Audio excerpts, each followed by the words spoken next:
Greetings everyone and welcome back to 365 Days of Prog. Today we are going to be reviewing the album Halloween by the band Pulsar. Hi, my name's Naomi. I'm an avid progressive rock fan, but I'm a long ways from knowing all the prog albums out there. But this year, I'm gonna give it a try. This is 365 Days of Prog. So this album is made out of 2 tracks, and you might even say it's made out of 1, but it had to be parted into 2 because of the limits of vinyl records. But it has an entire track called Halloween, and it's really long and it's really interesting. It's very experimental in some ways and it's very drony in other ways, and it's a lot of things. But I guess I should just let you all hear what my favorite bits are from this album, so enjoy.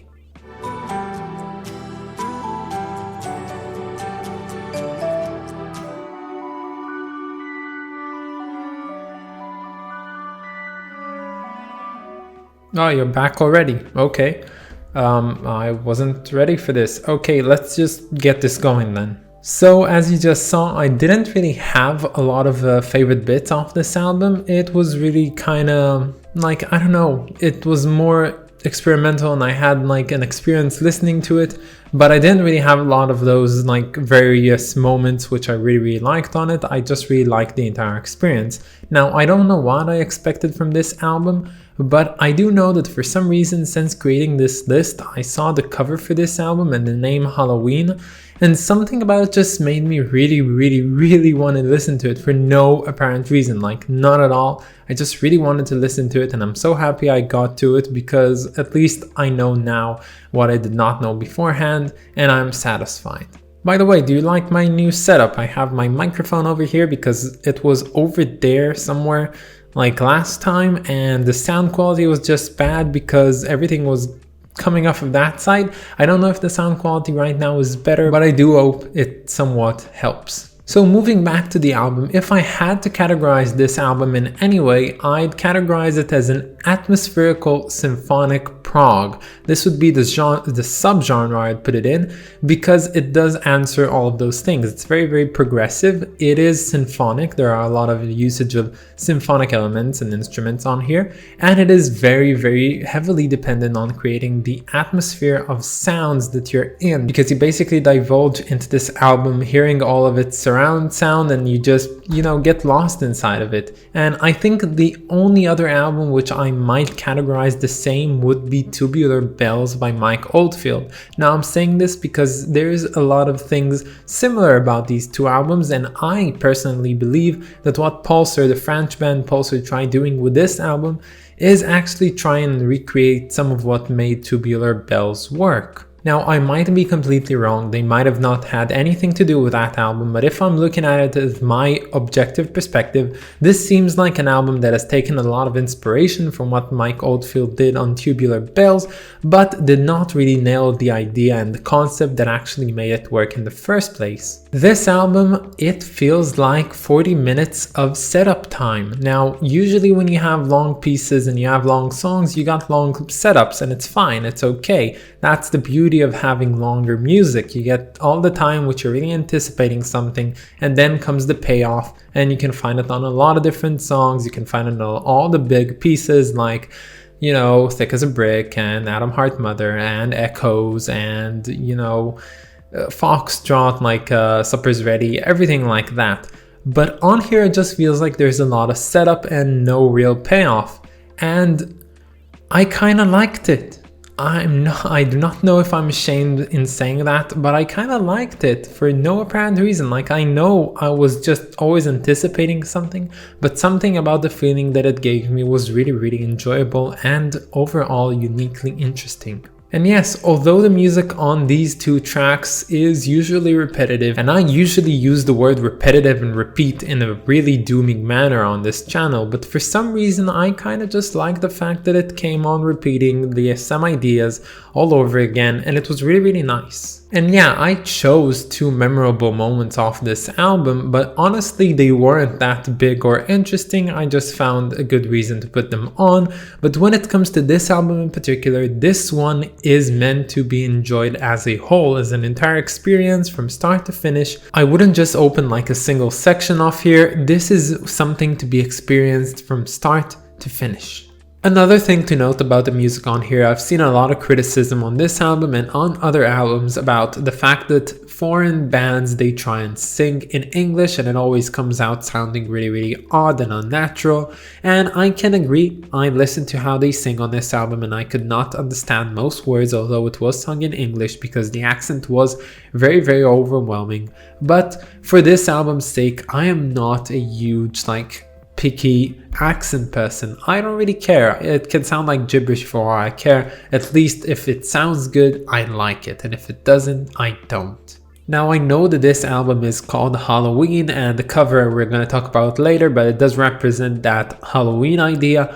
But for some reason, although it did sound creepy and a bit eerie at times, I did not get the Halloween vibe off of this album. What I did actually get was the autumn vibes. For some reason, all the music on here really reminded me and felt like we were experiencing the season of fall.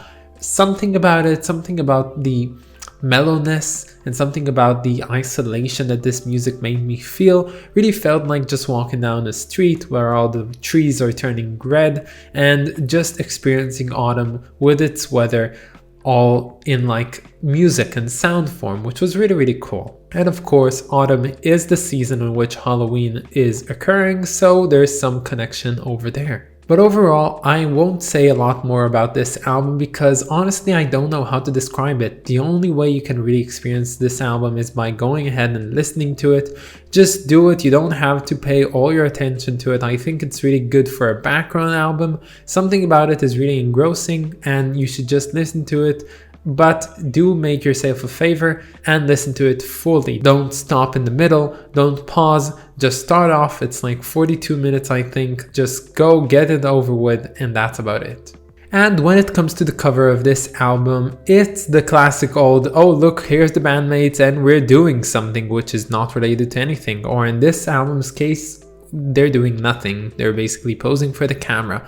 Now, the thing I really like about this cover, besides its simplicity, is the very orange color on it made by the orange light. It really does give off that Halloween vibe, and something about it, if it were lit by, let's say, a green light, would really make like the contrast, which I don't think would work. So I like that little detail on it. So when it comes to the rating of this album, this is gonna get a bit interesting because I think personally that this album deserves a 9 out of 10, but I'm actually gonna give it an 8 out of 10. And you're probably asking yourself, why? Why would you do this? Like, why? You said like you liked it, you'd give it a 9, so why an 8? Well, I'd give this album an 8 because I'm being a fair person. Now, let's take for example what I do with other albums. So if I take any album that we've heard or we're gonna listen to in the metal genre, which is a genre which I inherently don't like, I always try to listen to those albums on those genres in a more critical way and a more appreciative way in some way. So I said way a lot of times and I'm sorry for it, but what I mean by that is that when I listen to something that I don't like, I try and disconnect myself from what I love and what I hate and just get connected to the music like objectively, so I could look at it and appreciate it for what it is, for the music it is. Now, of course, most of my rating does come from my personal preference, but I do try and be fair, and that's why all probably metal albums on this list are rated just a tad higher than what I would rate them personally. And when it comes to this album, I'm rating it a bit lower because I'm still looking at it objectively, and this album is really boring objectively. I don't know why it works, I don't know why I enjoyed it, I know I did, but if I just look at it from like, you know, an outsider's perspective who doesn't like and understand this type of music, I would say that this is not a good album. It's pretty boring and it could actually get like really low ratings from a lot of people, I'm sure about that. But I liked it, but objectively it's not good, so I'm gonna rate it at an 8 out of 10. Sorry for my rambling, let's move on. So that's about it, guys. I hope that you enjoyed this video, and stay tuned for tomorrow because we're going to be listening to Singularity by May, but we're not actually going to do that, but I'm going to elaborate more about that tomorrow. So stay tuned for that video. It's going to be an interesting one. There's a lot to talk about, and I hope you all have a wonderful day, and I catch you all tomorrow. Bye, guys.